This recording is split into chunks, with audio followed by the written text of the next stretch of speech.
score at full-time, Charlton Athletic 1, Bolton Wanderers 2. The following Saturday, Charlton were once again victims of the terrible curse of the cameras as they played at home to West Brom in a live TV game.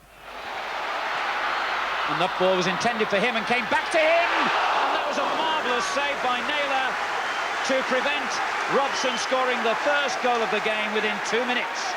It'll be fascinating, the three American goalkeepers in this league, Sommer, my keeper, Keller at Millwall. Hold on a second, as Kim Grant gets a rebound, and it's a rebound that has produced the first goal of the game. 13 minutes gone, Marden dismayed at his ill fortune, but Kim Grant celebrates his good luck and celebrates his 5th goal in the last 8 games. That was good anticipation by Grant to get in behind. When the first ball was being flicked, it was that big long ball down the middle, direct football, Leeburn's header, but Grant was quickly looking for the ball behind. Bit of room for McCleary to move forward and find Leeburn. A layoff to Sturgis. Nelson.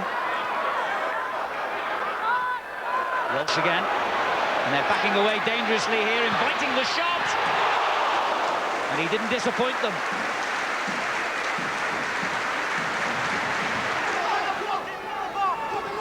There's McCleary.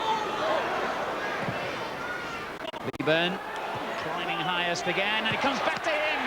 That was a good save again from Stuart Naylor to deny Carl Leeburn. He's playing really well at the moment, the West Brom goalkeeper. Phelan. It's a clumsy ball straight to Robson, who skips over the tackle and finds Leeburn. Grant in a good position, far edge of the box. He looked for him. Robson, 2-0. However, it's been ruled out because the linesman has flagged for offside, and even before he could enjoy his celebrations, Robson is disappointed. Heggs. Ashcroft. Good ball to Heggs. And a good cross. And there's the equaliser. And who else but Bob Taylor? West Brom have quickly conceded the corner, and Leeburn heads it just over.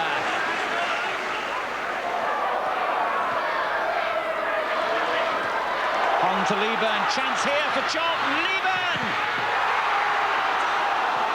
Well, it's all about positioning, isn't it? And Parsley took up the perfect position to get Leeburn's, it has to be said, rather tame effort away from his own goal line. The match finished, Charlton Athletic 1, West Bromwich Albion 1. As the autumn continued, the Addicts seemed to be becoming score-draw specialists as they travelled to Tranmere on the 19th of November. Walsh now prepares to take this corner kick, crosses now, left-footed. Brown gets the header on, and that's the first goal Charlton Athletic have scored. The goal scorer, Gary Nelson, after 45 minutes of the first half. Nelson, corner came in, flicked on by Brown, and Nelson was totally unmarked on that far post and just held the ball into the Tranmere goal. Eric Nixon was very upset with his defence then. It's Tranmere 0, Charlton 1. Bjorn out against McCleary, Nevin. To Irons. Irons now surging forward. Finds Malkin. Can Malkin get an equaliser? Malkin is the Tranmere Rovers after a surge in the Irons. Literally went straight through the Charlton defence, played the ball to the left-hand side, and there he was, Chris Malkin. His first look wasn't good, but he knocked the ball past Mike and Mann. The full-time score, Tranmere Rovers 1, Charlton Athletic 1. The Addicts' woes deepened the following Saturday as they hosted Division 1 high flyers Middlesbrough.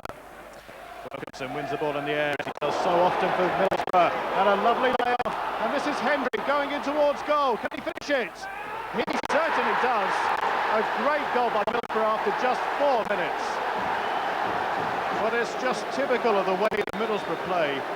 Wilkinson and Hendry have got this superb understanding, but when he's in this position, Hendry is quite brilliant.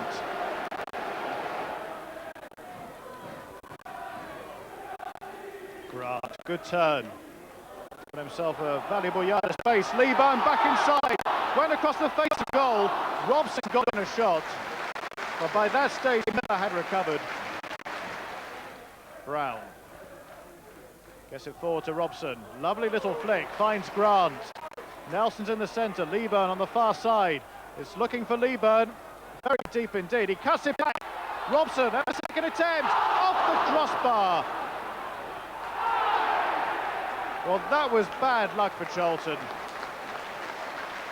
It looked initially as if Robson was going to be denied the chance. Leeburn causing the problems down the far side. First chance was blocked, Robson recovered, and from that angle he did very well, and was desperately unlucky not to score. Good play, this is dangerous again from Borough. It was well away by Leeburn, but it's still not cleared, and they pay the penalty. And Jamie Pollock scores only his second goal of the season for Middlesbrough to make it 2-0. With the Addicks now in 15th place with 23 points from 19 games played, the next match was an away game with Barnsley on the 10th of December. Barnsley went out in front after 26 minutes after a fluff clearance by Newton allowed Andy Liddell to set up Neil Redfern. A spirited second-half showing by Charlton failed to turn the tide of the game, and in the 81st minute, the Tykes had stretched their lead as Liddell clocked up Barnsley's second. However, there was some consolation for Charlton's travelling fans as Paul Mortimer fired home a sweet effort 7 minutes from time to leave the final score Barnsley 2, Charlton Athletic 1. On the 17th of December, Charlton were on home territory, seeking revenge against Oldham for their sound thrashing at the start of the season. It's White come across to this side, quickly closed down once again by two players. Oldham seem to always have this spare defender there. Whenever a Charlton shirt gets the ball, two men round him. Ritchie coming back with Sturgis. Good crossing. Jones is there. White's there. Yes! David White has scored. Sturgis cross to the far post. Jones made a flick on. And David White is there to put the ball into the net. A couple of minutes short of 15 minutes into the second half.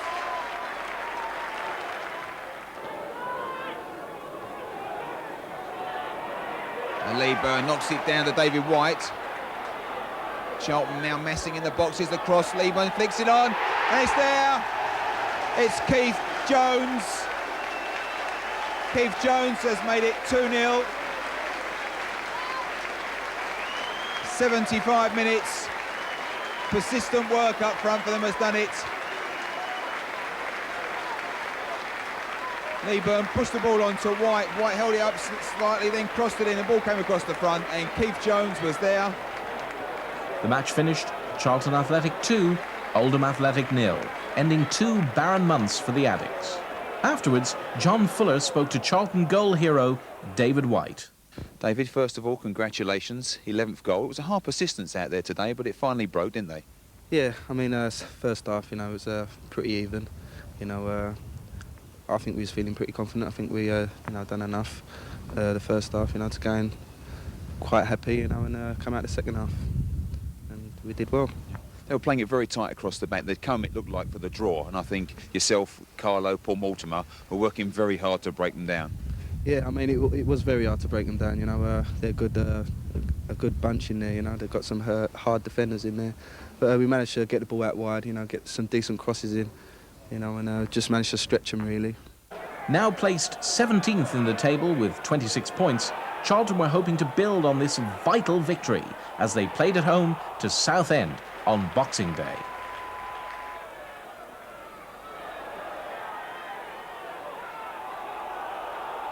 Charlton made heavy going of the first half and found themselves in arrears after 33 minutes when Richard Rufus pulled down Julian Hales in the area. Graham Bressington clinically dispatched the shot from the penalty spot, leaving Mick Salmon no chance.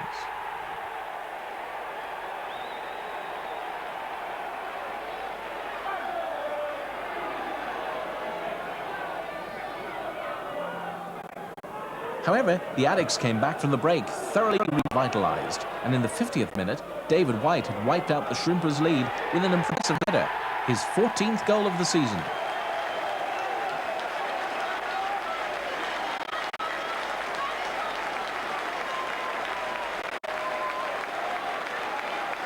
The Addicks went ahead 7 minutes from time after a neat header from Carl Liebern, but sadly we were unable to record this goal due to a camera fault. 3 minutes later, lethal Liebern sealed the game for the Addicks, notching up his second to secure a win that went a long way to easing Charlton's relegation fears. The final score, Charlton Athletic 3, Southend United 1. On the 28th of December, Charlton were at Molineux, facing fourth-placed Wolverhampton Wanderers.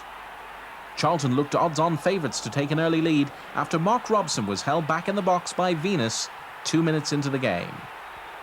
Steve Brown stepped up to take the kick from the spot, only to have his Christmas ruined by a fine save from keeper Paul Jones.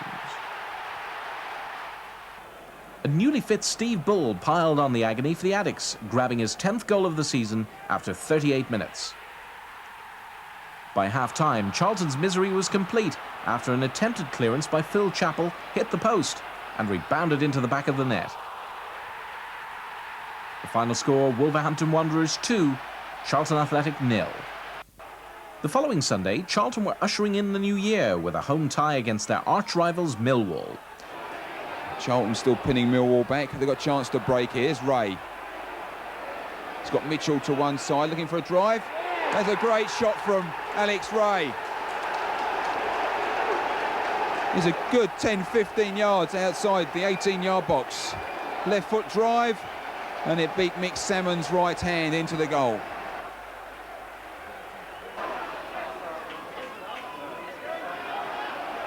Charlton trying to find some space. Bennett's got a bit, but it's quickly closed down. The kick, they're going to find Liebern. Walsh looking to get through. And they're offside at the moment, Charlton. Ball breaks on the far side. Robson, he's got Bennett's gone inside him. Good deep crossing for Liebern.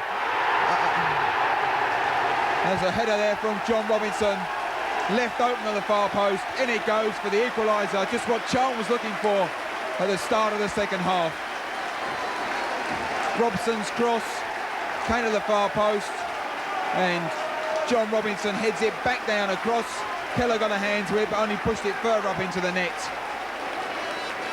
And just under 10 minutes of the second half gone, and Charlton have equalised.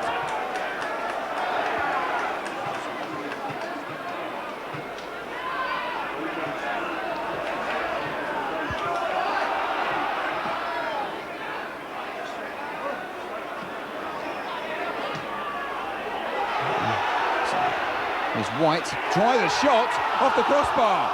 I think everyone was stopping there, waiting for Carl Liebern, but Liebern was well to the right, and I suppose not interfering with play. David White saw the space of the shots through the crossbar. Keller was beaten. The score at full time, Charlton Athletic 1, Millwall 1.